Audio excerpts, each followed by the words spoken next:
প্রসঙ্গ খাটার পরে আমি দেখছি আইয়া না গলার দাগ যেটা আছে এটা এমন কোন খাটা উঠা নাই, এমনি একটা দাগ দেখা যায়, হয়তো রশি একটা রশি দিয়ে বাসর লগে আছে, হয়তো ওই রশি যে আছে যখন দাগটা লাগছে।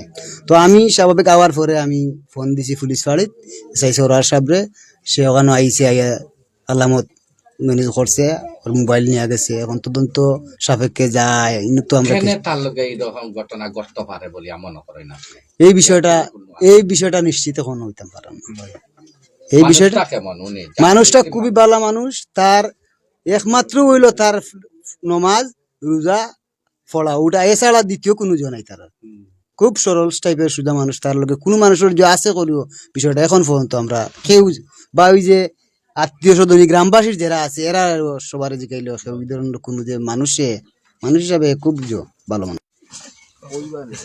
ফজরও তো মসজিদেও গেছি, গিয়া আমরা সুন্নত পড়ছি, বইয়া কতটা আরো বাহার চাইছি, তৌকি জম্মাত পড়ছি, ফুয়াও মসজিদও আছিল, যে ফুয়ারে মারছো না ফুয়া মসজিদও আছিল, কিন্তু মসজিদে মানুষ বহুত মানুষ আসলাম।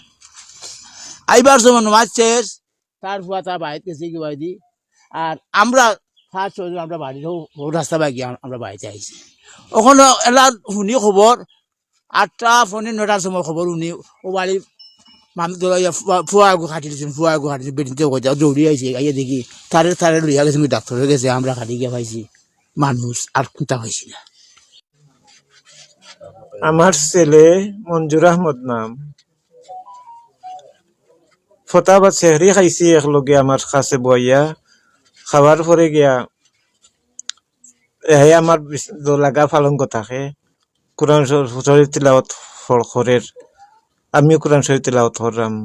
কোরআন শরীফ তিলাওয়াত রইছি, ওই সময় আজান হয়ে গেছে গিয়া, আজান হওয়ার পরে তার নমাজও গেছে গিয়া মসজিদও। আর আমি নমাজ পড়ি, গরম নমাজ মাথায় ঠালায় যাই না, মসজিদ থেকে নমাজ পড়ি, আর আমি ফুটি গেছে গিয়ে আমার তোরা ঘুমে ধরছে।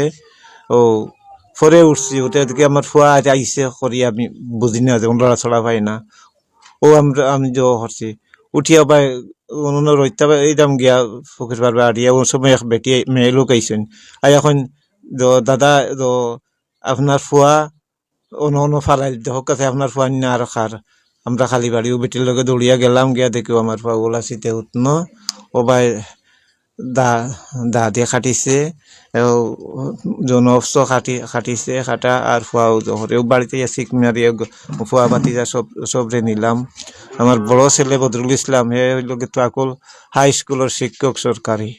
গিয়া দেখি খাল এটা লাম বানানো খালতন ও খালতন তুই মাটি গুনাই অনেক বা আপনারা গেছে গিয়া দেখি বেটা মারা চোখ পাগল না খেয়ে হুতুরিছি বা মুই আইসি দৌড় মারি ইয়া থানরে নিছি, থানরে নিয়া কইয়ার বয়সা গই নখে দোহাইয়া পাগল ও তাইনো গেছেন দৌড় মারি, গিয়া দেখিছেন দেখিয়া তানোর ফুয়ার বউ গেছেন, গিয়া দেখিয়া হয়টা পাগল মন হয় গমাই পাগল মন হয় অনেক আমার নাতিনের সাথে কিন্তু ও দুগু আসয়, ও দিকে এটা না গো না বাড়ি নিয়ে আসাও ও বাবা আপনারা গেছে ও নাই, আমি কইয়া রাখি তা নাই। তার মতো মানুষ আমরা গাঁওর মানুষ তো আরো আসুন, কারণ আপনারা দেখবা যে সহজ সরল একমাত্র মাটির মতো মানুষ হে। আমরা গ্রামবাসী যখন চাইয়ার যে তার উচিত বিচারটা পাইতাম, আমরা জানার মতো ওই কথা আমরা নাই, জানি না আমরা যদি তাকেও ইটা তার হেতার যে ভাই যায় ভাই আয়, আর কেউ এই কোনো আড্ডাই আর কি তার ইটা নাই।